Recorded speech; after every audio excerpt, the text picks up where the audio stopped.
primeiro trimestre de 2021 tem assustado o consumidor brasileiro.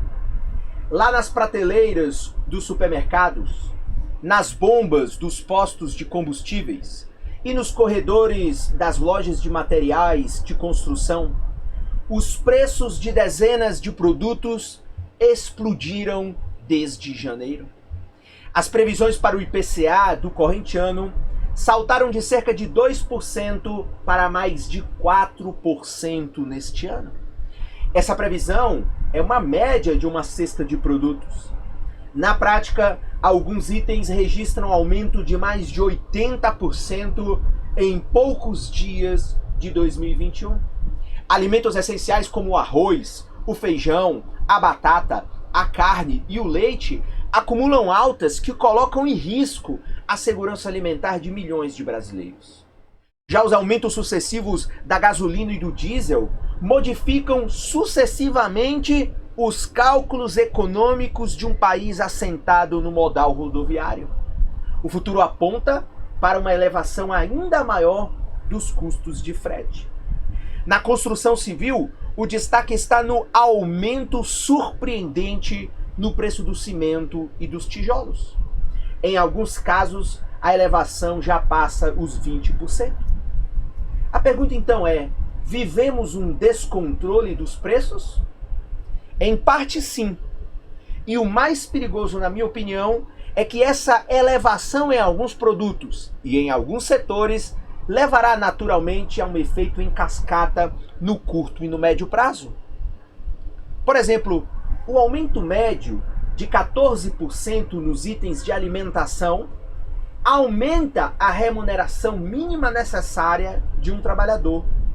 Hoje, como falamos na semana passada em outro Breaking News, a inflação coloca o salário mínimo atual de 2021 como o pior dos últimos 15 anos. Um efeito como esse, muito em breve, aumentará as tensões por melhores salários, aumentando os custos das empresas, que depois repassam esses custos em seus produtos e assim por diante. O risco, claro, é de uma contaminação por toda a economia. Aparentemente, esse descontrole de preços pode ter pelo menos 3 razões que se somam e criam esse cenário econômico de inflação.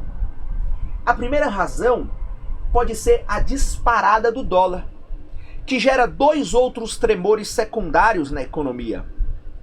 O primeiro tremor eleva os custos de produtos importados e os custos de insumos importados, que são em seguida repassados aos preços. E o segundo tremor é de que o dólar alto estimula exportadores a desabastecer o mercado nacional para, consequentemente, vender a preços melhores no exterior. A segunda razão pode ser o auxílio emergencial do ano passado, que foi muito importante para a população mais pobre. Mas precisamos reconhecer que a economia foi inundada com 300 bilhões de reais que não estavam previstos nem nos melhores cálculos dos macroeconometristas.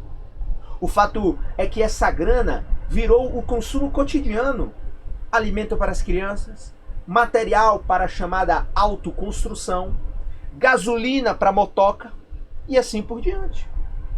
E por fim, a terceira razão pode ser o fato de que no ano passado ocorreu a paralisação de alguns setores estratégicos da economia.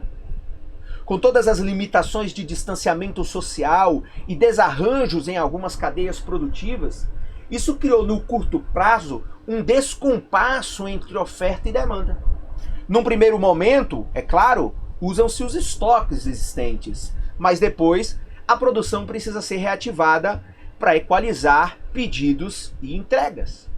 Tudo isso nos mostra a complexidade do momento em que a economia brasileira vive.